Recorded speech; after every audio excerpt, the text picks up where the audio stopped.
Praise the lord. ప్రభువునందు ప్రియ సహోదరి సహోదరులారా, యేసుక్రీస్తు నామములో మీకు శుభాలు తెలియజేస్తున్నాను. అందరూ బాగున్నారా? ప్రతిరోజు కూడా వాగ్దానం రిసీవ్ చేసుకొని ప్రార్థనలో ఏకీభవిస్తూ దైవాశీర్వాదాలు పొందుకుంటున్నారని మిమ్మల్ని బట్టి ఎంతగానో ప్రభుకి మహిమ చెల్లిస్తూ సంతోషిస్తున్నాను. కృప తోడయుండునుగాక, క్షేమము కలుగునుగాక. ఆమేన్.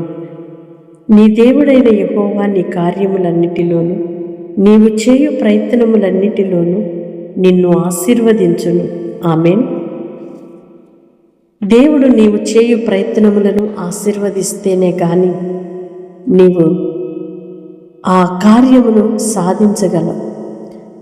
మన జ్ఞానం, మన బలము, మన స్వంత శక్తి మీద ఆధారపడి ఎంత ప్రయాసపడినా దేవుని యొక్క ఆశీర్వాదము లేనిచో సమాధానము, సంతృప్తి కరువైపోతాయి.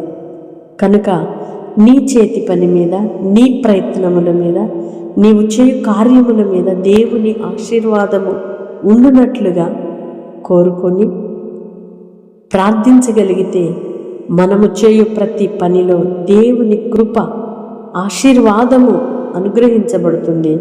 అప్పుడే సంతృప్తికరమైన జీవితం మనం చేయగలం. అట్టి కృప ప్రభు మనందరికీ దయచేయునుగాక. ఆమేన్. పరిశుద్ధుడు అయిన దేవా, ప్రేమ కలిగిన తండ్రి, మీ స్తోత్రమయ్యా. మేము చేయు కార్యములు, ప్రయత్నములు నీవు ఆశీర్వదించితేనే గాన మేము సంతోషించగలం. మా ప్రయత్నము, మా ప్రయాస కేవలం వ్యర్థం. దాని వలన మేము సంతృప్తి నొందలేము అని నీ లేఖనం సెలవిస్తుందయ్యా. మీ అపారమైన ప్రేమకై మీకు స్తోత్రాలు, కృపకై స్తోత్రాలు చెల్లిస్తుంది. మా కార్యముల మీద మీ దీవెన ఉంచినందుకై, మేము చేయు పనులను, ప్రయత్నాలను మీరు సఫలపరచుచున్నందుకై కృతజ్ఞతాస్తుతులు చెల్లిస్తున్నామయ్యా. నీ పిల్లలు చేయు ప్రతి పనిలో, ప్రయత్నములో మీ దీవెన కలుగునుగాక, శాపము కొట్టివేయబడునుగాక.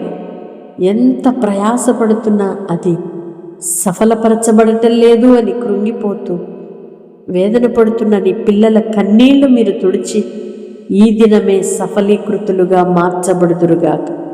ఆశీర్వాదము నొందిన వారిగా అనుగ్రహము చూపమని వేడుకుంటున్నామయ్యా. మీ సహాయమును దయచేసి మీ ఘననామానికి మహిమ పొందము. యేసయ్య నామములో ప్రార్థిస్తున్నాను తండ్రి. ఆమేన్. కృప, సమాధానములు మీకు తోడయుండునుగాక. మీకు కృపయు సమాధానమును మీకు అనుగ్రహింపబడునుగాక. ఆమేన్. వాగ్దానం రిసీవ్ చేసుకొని తప్పకుండా మీ స్నేహితులకు, బంధువులకు, మీ సమీపస్తులకు షేర్ చేయండి.